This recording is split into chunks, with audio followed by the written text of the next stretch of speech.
단순히 사정적 정의예요. 표정이나 아니면 그 태도가 좀 온순하다, 이건 이제 우리가 온유하다 이렇게 얘기를 하잖아요. 그런데 이 온유라는 것은 오늘날 시대에는 별로 이렇게 인기가 별로 없어요. 여러분 그렇죠. 생존 경쟁 가운데 있는데 예를 들면 전투에 지금 나가는 군인한테 온유하라고 얘기하는 것은 너무 잔인하지 않습니까? 그리고 지금 주어진 일 때문에 끙끙대고 있는 사람들한테 온유하라고 하는 것도 활용받지 못할 이야기죠. 여러분 온유라는 말 좋아하시나요? 근데 성경은 예수님의 말씀을, 예수님의 힘을 들어 온유를 칭송하고 있어요. 온유를 높이고 있단 말이죠. 여러분 온유는요, 어떤 성향, 성격이라기보다도 성품이라고 보는 것이 옳을 것 같아요.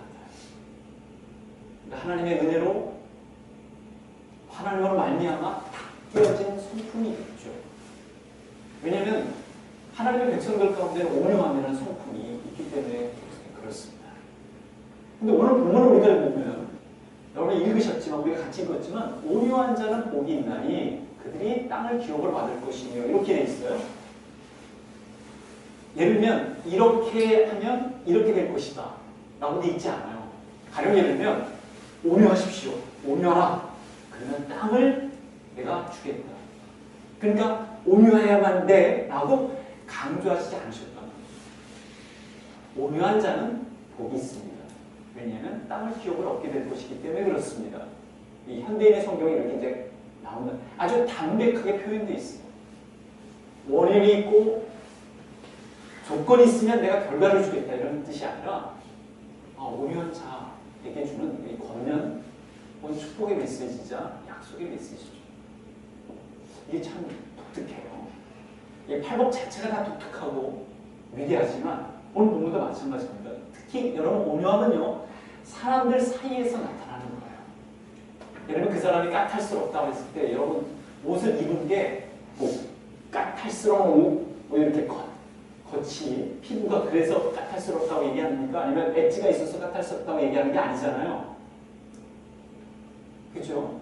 그럼 마찬가지로 온유도 뭐죠? 사람들 사이에서 그 태도가 이 자세가 다르다는 것이죠.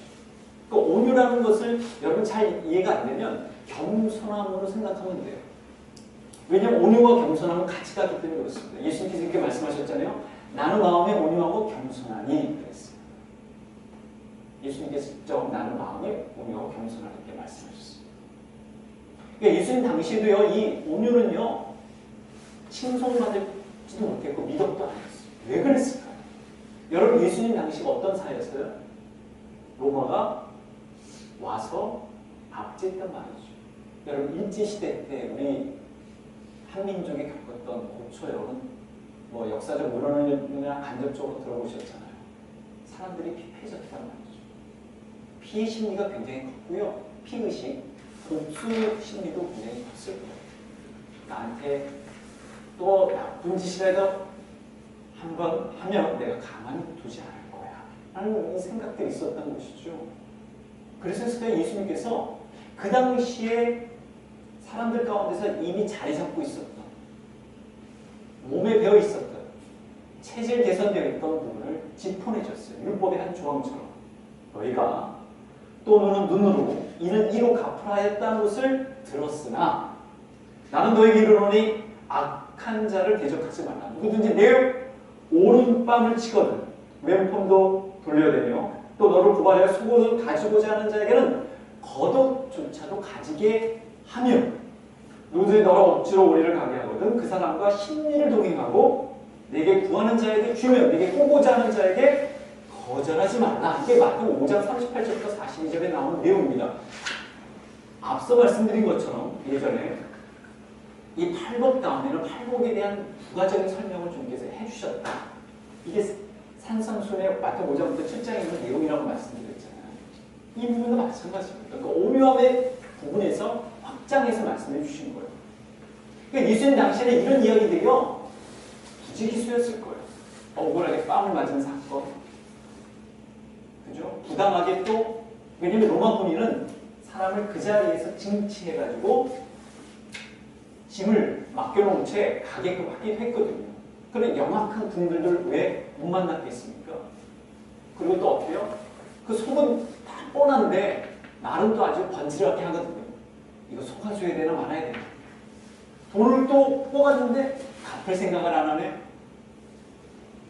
그런 가운데서 어떻게 온유가 있을 수 있겠습니까?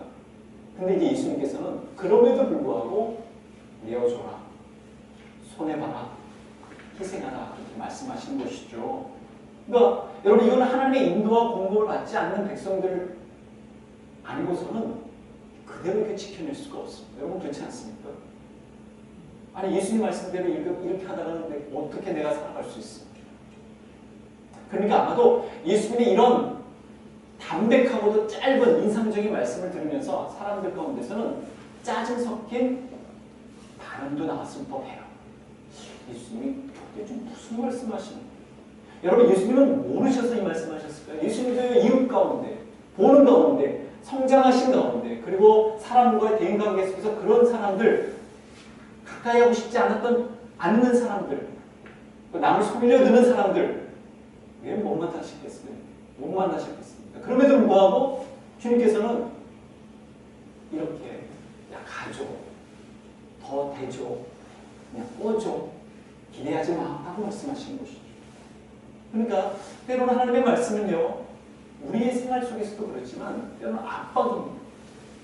묘한 압박이에요. 고민도 됩니다. 이 말씀대로 지키면 되는 것인지 고민도 된다고. 여러분은 어떠셨어요? 그러니까 하나님의 말씀은요 순종하기에 앞서서 그 말씀 자체가 마음에 안 들어요. 여러분 그렇죠? 하나님의 말씀이 여러분 마음에 다 듭니까? 안 들잖아요. 내키지 않는단 말이죠. 그럼에도 불구하고 하나님의 말씀이니까 예수님 말씀이니까 우리가 받아들이는 건 그때부터가 순종이 일어나는 겁니다. 근데 이거는 불가능해요. 이 말씀 왜 주셨지? 나는 상관없어. 저분한테만 해당될지도 몰라라고 하는 순간부터 말씀은 그냥 선택적이 됩니다. 그러니까 그것은 굉장히 위험한 거예요. 66 하나님의 말씀을 성경으로 받아들이지 않는 새로운 이단의 속성이 내 안에서 생겨나는 거예요. 근데 우리는 하나님의 말씀 다 받잖아요. 아프지만 힘들지만 그 말씀 그대로 받는다는 것이죠. 그러니까 여러분 예수님이 전하신 팔복은이 어떤 이들에게는 위로 격려예요. 왜냐하면 그대로 그렇게 살아가는 이들이 있기 때문에. 그럼 어떤 이들에게는요 이 부담은 고민이에요. 거부하고 싶은 그런 부분이 되는 것이죠. 근데 예수님께서 이렇게 온유를 칭송했을 때 여러분 어떠셨어요? 지금 여러분 온유하시죠? 근데 이제 여러분이 지금 청년들은 조금 더 10대로 되도록 하면 또 이제 우리 장년 친구들은 20대, 30대에 들어가면 온유와는 좀 거리가 먼 삶을 살아오실 수도 있지 않았겠습니까? 저도 청년 시절에 보면 이 성깔이 있었던 것 같아요. 성질이 있어가지고 여러분도 그러시죠? 네. 그대로 그냥 표현하고 싶은 대로 표현하고 내가 생각하는 대로 행하고 그랬단 말이죠. 근데 하나님의 은혜를 알다 보니까 내 약함과 악함을 알게 되고 하나님의 자비로우심과 하나님의 분노하심을 깨닫는 순간부터 이상하게도 그 말씀이 내 마음의 밭에 꽂혀요. 은혜를 내려요. 그리고 마음의 밭이 바뀌어지더라고요.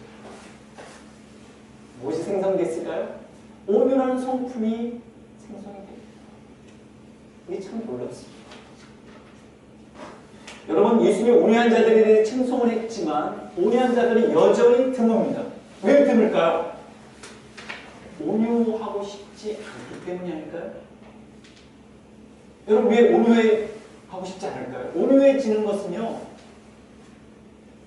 뭘 필요로 할까요? 손해봐야 되잖아요. 희생도 필요하잖아요. 근데 누가 이걸 하고 싶겠습니까? 오늘처럼 더 많이 내가 취해야 돼, 또 내가 살아갈지 아닐지 모르겠는데 근데 손해보라, 희생하라. 여러분 오늘날 부모님들이 자녀들을 키울 때 야 너 한 대 맞으면 2대 때려줘라 이렇게 가르치는 분들도 있지 않겠습니까? 야 그냥 양보해. 또 다른 데서 또 위로부터 올 거야 라고 말해주는 부모님들이 많으실까요? 그렇지 않아 보이죠? 여러분, 오묘한 성품은 어떻게 됩니까? 천성적으로 오묘한 품성을 갖고 있는 분은 있지만, 여러분, 오묘함은요, 하나님과의 관계, 하나님에 의해서, 하나님을 통해서 생성됩니다. 여러분, 우리가 잘 아는 팔복 처음에 어떻게 시작합니까? 신령이 가난한 자는 복이 있다. 애통하는 자는 복이 있다. 여러분, 신령이 가난한 자가 뭐예요? 우리가 팔복은요, 그냥 우리가 문학적으로만 이해해서는 안 돼요. 그냥 우리가 국어 상식으로 이해해서는 그 간명한, 간단한 말씀 가운데 있는 풍성한 은혜를 우리가 포착할 수가 없어요. 여러분, 신령이 가난한 자 할 때는 뭐예요? 내가 보니까 처절하게 나 자신에 대해서 절망하는 것 아닙니까? 신앙적으로 보면 그래요. 내가 하나님 앞에서 내 자신에 대해서 처절하게 절망한 다음에 내가 할 수 있는 게 없구나. 내가 정말 여기까지구나. 벼랑 끝에 몰렸구나. 이게 이제 심령이 가난한 자 주님께서 말씀하신 거의 핵심이거든요. 그럼 애통하는 자는 뭐예요? 내가 하나님 앞에 서 보니까 나란 존재가 이렇게 교만하고 이렇게 교활하고 이렇게 앞뒤가 다른지 모르겠어요. 화장실 들어갈 때 나올 때 이렇게 다르니 내가 정말 주님의 은혜 없이는, 주님의 돌보심 없이는 내가 한 발짝도 내딛을 수 없겠구나. 근데 하나님 앞에서 그냥 우는 것밖에 없는 거죠. 그게 애통하는 자가 갖고 있는 아주 중점적인 부분입니다. 그런데 이제 그런 가운데에서 세 번째 등장한 게 뭐예요? 오묘한 자는 복이 있다고 얘기해요. 근데 오묘한 자가 복이 있다고 했을 때 여러분, 오묘함도요, 그냥 우리가 생각하는 천성적으로 그냥 온순한 것을 생각하지 마시고요, 하나님의 의지를 빚어지는 거예요. 그 성품이. 그래서 여러분, 성경의 9가지 열매 중에 뭐가 있어요? 오래 참음, 자비, 양선은 좀 이렇게 양보하는 거잖아요. 그게 바로 오묘함에 해당되는 글이에요. 왜 모르서 처음 들으시는 거죠? 그저 거짓이시죠. 그 오묘함이 그렇게 중요한 부분이에요. 여러분, 이렇게 성경이 묘사해주는 방식으로는 오묘함을 이해하는 것이 필요합니다. 그렇지 않으면 우리는 우유부단, 줏대없다, 소신없다 이렇게만 생각해요. 그렇지가 않습니다. 여러분, 오묘함을 잘 이해하려면요, 예수님을 잘 보시면 돼요. 예수님이 어떠하셨습니까? 예수님은요, 자신에 대해서는 아주 철저하셨어요. 그렇죠. 그리고 충실하셨어요. 근데 이웃들에 대해서는, 제자들에 대해서는 그렇지 않으셨죠. 여러분, 40일 밤낮으로 금식하시고 자기 자신을 조율하고 또 규율하고 통제하는 거 쉽지 않습니다. 광야에서 그 기나긴 싸움을 잘 맞추셨죠. 그러고 나서 이제 제자들과 함께 이제 하나님 나라 사역을 하는데, 제자들은 때가 되면 자꾸 넘어져요. 그리고 또 책 잡히는 일도 많이 해. 그리고 심지어 주변에서 완벽하다고 스스로 생각하는 율법생의 바리새인들로부터, 아니 당신의 랍비 선생님의 제자들은 왜 이렇게 목회를 탐합니까? 그리고 어떻게 해요? 금식도 이렇게 못합니까? 주님께서 뭐라고 두둔하셔요? 아니 빛이 있는데, 낮인데 왜 금식하느냐고 얘기해요. 심지어 제자들이 너무나 배고프니까 그걸 참지 못한 채 밀이삭을 빈도가져 먹으니까 큰일 났네 얘네들. 그 자리에서 하나님의 징벌을 받아야 되겠네라고 그렇게 들이대니까, 왜냐면 그 당시에도 율법사나 바리새인들은요, 남들의 생활 태도를 보면서 자기들 기준을 모르지 못하면 계속 문제를 삼았거든요. 그런데 주님께서 어떻게 그들을 옹호하셨어요? 다윗의 예를 들어가면서 옹호하셨어요.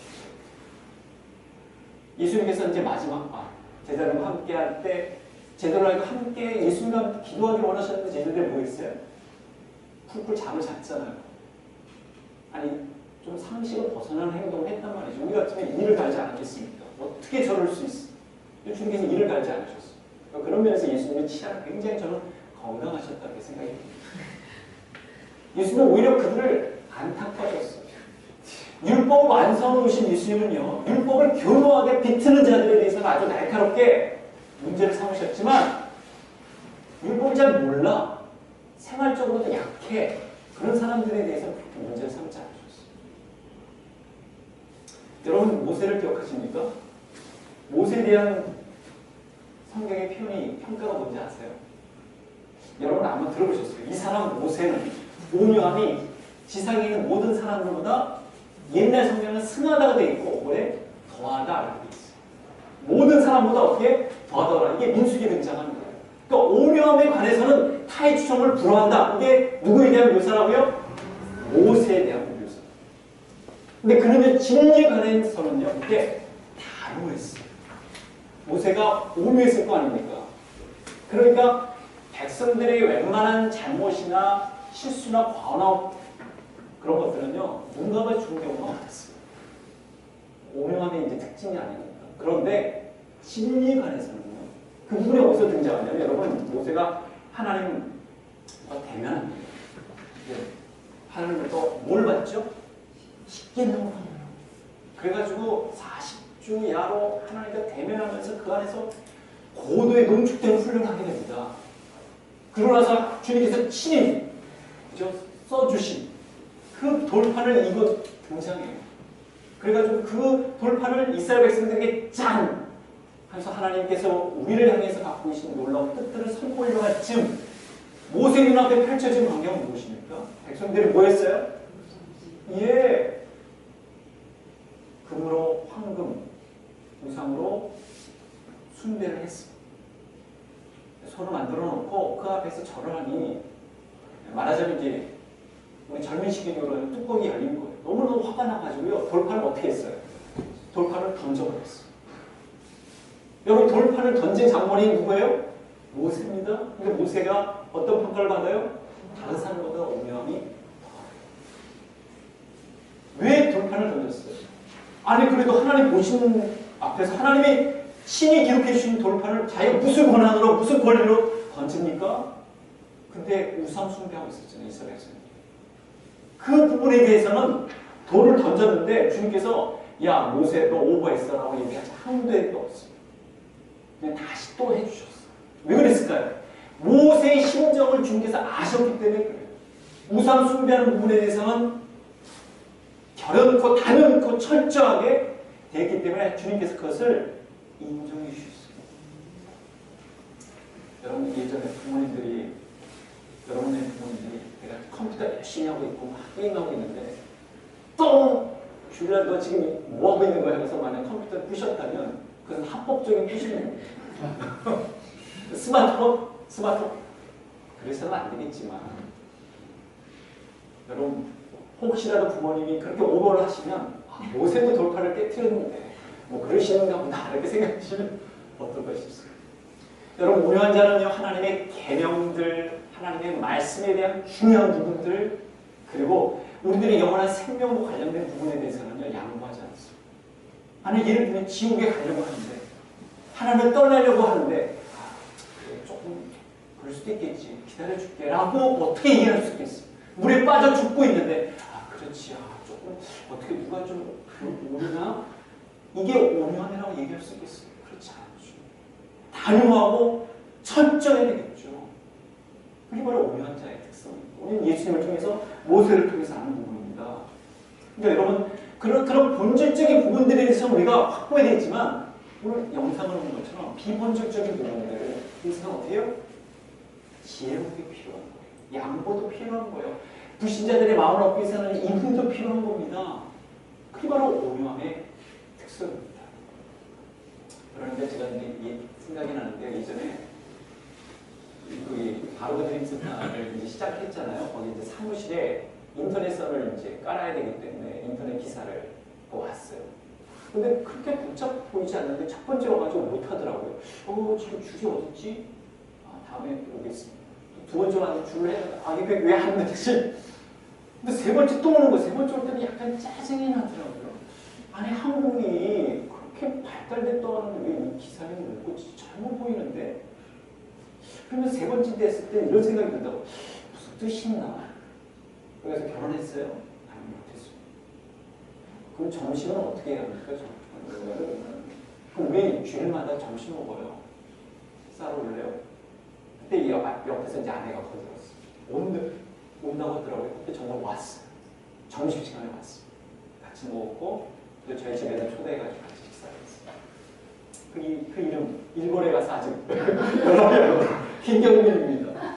네, 경민이가 이제 이 유튜브에 올라가는 이 메시지를 듣게 되면 꼭 연락해 줬으면 좋겠어요. 네, 저희 한국에 가서 첫 번째 제 생명 결실 아닙니까? 여전히 저는 경민이를 참 기대하고 있습니다. 여러분, 예수님도요 기다려주셨기 때문에 사마리아인들의 생명을 얻었어요. 그죠? 제자들은 못 기다려줬지만 예수님이 기다려줬기 때문에 사마리아의 여인의 마음을 얻었단 말이에요. 그럼 결국 빌립 집사가 사마리아 성에 가가지고 복음을 증거할 수 있는 길을 누가 여셨습니까? 예수님이 여신 거예요. 여러분, 온유한 자는요, 그래서 사람들을 차별하지 않습니다. 외모로 대하지 않죠. 온유한 자는 앞서 말씀드린 사람들과의 관계에서 빛을 발합니다. 마태복음 5장부터 7장을 여러분 읽다 보면 참 너무나 주옥 같아요. 이 주옥 같은 하나님의 말씀은요, 세상 사람들에게 영향을 끼쳐서 여러분 마하타마 간디니 같은 경우 인도의 그죠 인도주의자의 대표적인 유대교 아닙니까? 이 사람이 영국의 인도를 지배하자 거기서부터 부당한 지배에 대해서는 간섭에 대해서는 민족주의적인 어떤 열망을 담고서 무엇을 했죠? 신인 불복종 운동을 벌인 거예요. 근데 그 사람이 그렇게 하기까지 어떤 내용이 자기에게 큰 감명을 줬냐면 그 중에 특별히 산상순이 감명을 줬다고 얘기를 해요. 그러면서 이제 한 인터뷰 내용, 여러분 예전에도 들어보신 적 있을 거예요. 우리 시대로 표현하면 이것입니다. 눈에는 눈으로 갚지 말라고 좋게 말씀하시고 이렇게 사실 예수님은 참 좋아 보이신다. 그런데 그렇게 살기를 거절하는 그리스도인들이 내 주변에 있다는 것은 참 불쾌한 일이다. 예수님은 그렇게 말씀하셨고 그렇게 사셨기 때문에 나한테는 더나 역시 좋아 보이는데 그렇게 예수님의 말씀을 듣고도 살지 못하는 내 주변에 있는 그리스도인들을 보노라니 이건 아니고 라는 뜻입니다. 여러분, 소금이 맛을 잃어버리면 정말 쓸데없잖아요. 이 전부에 빛이 나가버리면 전혀도 쓸데가 없어요. 빛과 소금의 얘기가 산상순에 있다는 것을 여러분 기억해 주셨으면 좋겠습니다. 여러분, 예수님처럼 오면 성품의 소유자가 되는 것은 어떻게 하면 될까요? 천성적으로 온순해지는 것도 도움이 되겠죠? 근데 그것만으로 충분하지 않아요. 앞서 말씀드린 대로 내 성품을 알기 때문에, 내 성향을 알기, 내 성과를 알기 때문에 하나님도 그것을 은혜로 부여해줍니다. 여러분, 아무리 돌을 닦아도요, 한계가 있는 게 인간의 수준이에요. 아무리 돌을 닦지 못해도요, 하나님 앞에 매달리면요, 새롭게 변화될 수 있는 게 인간이기도 합니다. 하나님의 은혜는 그래서 너무너무 커요. 너무너무 위대합니다. 하나님의 은혜를 붙드는 게 그래서 중요해요. 우리들의 약함 때문에 하나님 앞에 나가는 것입니다. 하나님의 도움을 구하는 거예요. 주님을 의지하는 겁니다. 그래서 하나님의 말씀을 붙들려고 노력하는 거예요. 여러분, 우리가 왜 예배 때 이렇게 하나님의 은혜를 사모합니까? 찬양 가운데서, 기도 가운데서, 말씀 듣는 데 하나님 저 좀 봐주세요 라고 말하는 이유는 뭐예요? 우리 약함이 있잖아요. 동시에 우리 또 악함이 있잖아요. 우리가 얼마나 영악합니까? 필요할 땐 하나님을 부르짖지만 잘 되면 하나님 뭐 그렇잖아요. 우리 얼마나 우리가 선택적으로 하나님 말씀을 붙들려고 합니까? 하나님이 제 이 악함을 좀 해결해 주세요. 우리가 얼마나 이중적입니까? 벽화 속에 다릅니까? 그래서 하나님 성령으로 내 마음의 밭을 변화시켜 주시옵소서. 그래서 온유한 자는요, 하나님 말씀으로 새롭게 되는 거예요. 수도 생활로만 되는 것이 아닙니다. 하나님의 은혜를 맛보면요, 눈물 콧물 흘리면 그때부터 누가 떠밀지 않더라도 하나님의 말씀을 읽고, 누가 떠밀지 않더라도 기도하게 되고, 누가 떠밀지 않더라도 사랑하게 되고, 누가 떠밀지 않더라도 봉사하게 돼 있어요. 이게 참 놀라운 일이에요. 누가 또 떠밀지 않더라도 온유하게 돼 있다니까요. 그래서 여러분, 마음에 심어진 말씀을 온유함으로 받으라. 이게 다 말씀. 이게 야고보서의 말씀이에요. 야고보서의 말씀. 마음에 심어진 말씀. 내 가운데 이 말씀이 내한테 주어지면 그걸 쳐버리는 게 아니라 온유하게, 겸손하게 받는 거예요. 그러면 그게 내 영의 에너지가 되는 것입니다. 그리고 하나님 앞에 내 자신의 내면을 점검하고 오직 마음에 숨은 사람을 온유함으로 하나. 이게 베드로전서에 나오는 내용입니다. 왜냐하면 그런 자들을 하나님이 지도하신다고요. 인도하신다고요. 가르친다고요. 제가 말한 게 아니라 성경에 나오는 말이죠. 시편 25편 9절 온유한 자를 정의로 지도하시며 온유한 자에게 그의 도를 가르치시로다. 누구요? 하나님께서 그의 길을 가르치신다고 말씀하셨어요. 그래서 온유한 자에게 주님 뭐라고 말씀하십니까? 온유한 자는 못 있나니 땅을 기업으로 받을 것입니다. 여러분 이상하잖아요. 애통하는 자, 또 화평케 하는 자, 심령이 가난한 자에게 준 메시지가 아니라 복이 아니라 바로 온유한 자에게 땅을 기업으로 준다. 예전에 여러분이 이걸 대하셨을 때 그냥 온유한 자에게 땅을 기업으로 줄까? 땅이 도대체 무엇인데? 이스라엘 백성들에게 땅은 어떤 의미가 있어요? 그 당시에 예수님 말씀을 들었던 이스라엘 백성들에게 땅은 어떤 땅입니까? 로마의 압제에 있었죠. 속국이었잖아요. 근데 예전에 선조들에게 있을 땅은 어떤 땅이었어요? 정착한 땅이잖아요. 정착하기 전에는 무슨 땅이었어요? 약속의 땅이었잖아요. 적과 뿌리는 땅이었단 말이죠. 그래서 모세 시대가 끝나고 여호수아와 갈렙과 더불어서 들어갔던 백성들은 차지했어요. 누구의 힘으로요? 예수님의 하나님의 힘으로 차지했단 말이죠. 그래서 거기서는 하나님을 경외하고 하나님의 뜻대로 살아가면 어떻게 해요? 거기서는 뭐 수확하는 것이죠. 소출이 일어나고 내가 짓지 않는 집에서 내가 심지 않은 곳에서 많은 것들을 얻는다. 그게 주님의 축복의 전원이었어요. 근데 땅을 더럽혔잖아요. 어떻게 더럽혔어요? 우상 숭배했잖아요. 땅을 더럽혔잖아요. 어떻게 해요? 사람들을 의지했잖아요. 주변 나라들을 더 의지했잖아요. 이게 땅을 더럽힌 거예요. 그러다 보니까 어떻게 해요? 하나님께서 이웃 나라들을 통해서 또 치십니다. 훈련시켜요. 그래서 로마가 들어온 거예요. 근데 여러분 땅을 불화받았다고 해서 땅이 있다고 해서 어떻게 해요? 행복하나요? 땅을 기업으로 받을 것이요라는 말씀을 들었을 때 청중들 가운데서는 마음이 묘경했을 것 같아요. 왜냐하면 지금 땅이 더럽혀졌잖아요. 유대인들에 있어서는 이방 사람들이 자기 나라에 온 것 자체가 불쾌한데 땅을 지배하고 있잖아요. 그들 밑에 있잖아요. 또 권력층들은 또 어떻게 합니까? 얼마나 그 땅을 통해 가지고 세금을 많이 냅니까? 얼마나 갑질이 또 일삼습니까? 혼란스러운 땅을 기업으로 준다는 건 도대체 이 땅이 뭘까? 이사야 선지자에 나타난 그 땅을 백합화 그리고 하나님이 새롭게 하신 곳 광야에서 길을 만드시는 그 땅을 염두에 주셨을 거예요. 믿음이 있는 자들은 그렇게 이해를 했겠죠. 그런데 그 땅은 어떤 땅입니까? 여러분 우리가 지금 이거 읽는 거 처음에 보는 게 여기 콘크리트였어요. 처음에 보니까 단촐하더라고요. 여기서 이게 뭐가 될까? 처음에는 이게 그림이 잘 안 그려졌어요. 여러분 그렇지 않습니까? 우리 바로 옆부분에 보면 무슨 부지가 있다고 그러더라고요. 유치원인가 어린이집 여기 보니 바로 옆에. 근데 잡초가 막 우거졌잖아요. 거기서 뭐가 그려지겠어요? 그죠? 그러니까 광야에서 주님께서 백합화를 마련하시겠다는 거죠. 처음에 콘크리트 봤을 때는 그려지지 않았어요. 이걸 어떻게 해야 되나? 이제 그래서 우리 가운데서 몇몇 분들이 같이 또 운동도 하고 벌써 몇 번에 걸쳐가지고 지금 마련해진 것이 있는 것이죠. 와서 어떻게 해요? 이 설계자 디자인하고 같이 의논했습니다. 평수도 재고 줄도 재고 그런 인부분들이 오셨어요.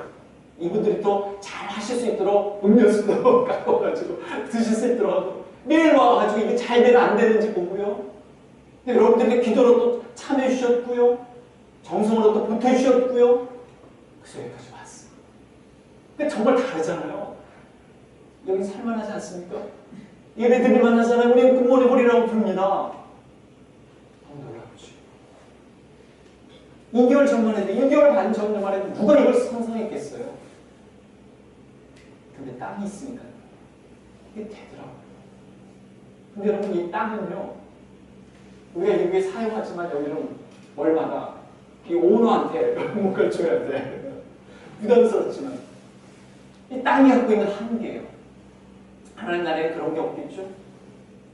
땅을 기업으로 받는다 했을 때는 이 구간을 받는 거예요. 구간을 딱 받아요. 거기서부터 누가 이루어져요? 누가 설계를 했잖아요. 누가를 수고를 했잖아요. 누가를 또 그곳에서 사용을 하는 거예요. 그러면 이제 열매가 맺혀지는 거예요. 우리는 수익을 내는 단체가 아니죠. 다른 컴퍼니나 회사라면 우리는 여기서 생명을 설계하고 생명을 살리기 위해서 수호하고 생명을 수확하는 것이죠. 바로 그것이 바로 예배당 강의였습니다. 여러분, 그래서 그 당시에 주택 문제나 집 문제나 땅 문제로 고민하는 분들에게 있어서 예수님의 이 말씀은 굉장히 도전적이었어요. 이전에 제가 이 말씀을 준비하다 보니까 이 캐나다도요, 중국 사람들이 오면서 이 집값이 굉장히 많이 올랐다. 천정부지로 올랐다고 하고요. 근데 지금부터 한 몇 년 전에 캐나다의 이게 잡지를, 제가 캐나다에 있을 때 서점에 가는 걸 좀 좋아했기 때문에 이게 잡지들을 보니까 이 커버 스토리가 확 눈에 띄는 게 있어요. 이게 뭐냐면, 왜 집을 사는데 투자하는 것이 나쁜 것인가에 대한 커버 스토리였어요. 집을 사는 것은 나쁜 투자라는 것이었어요. 아니, 이상하다. 그때 막 한창 막 올라가지고 이제 절정에 달았는데, 뭐 그 얘기를 제가 굳이 말씀드리지 않겠어요. 근데 제가 그 커버 스토리의 주제가 생각이 나는, 제목이 생각이 나면서 이런 생각이 들었어요. 이렇게 바꾸고 싶었어요. 오늘 본문에 온유한 자가 되는 것은 왜 미래에 있어서 최상의 투자인가?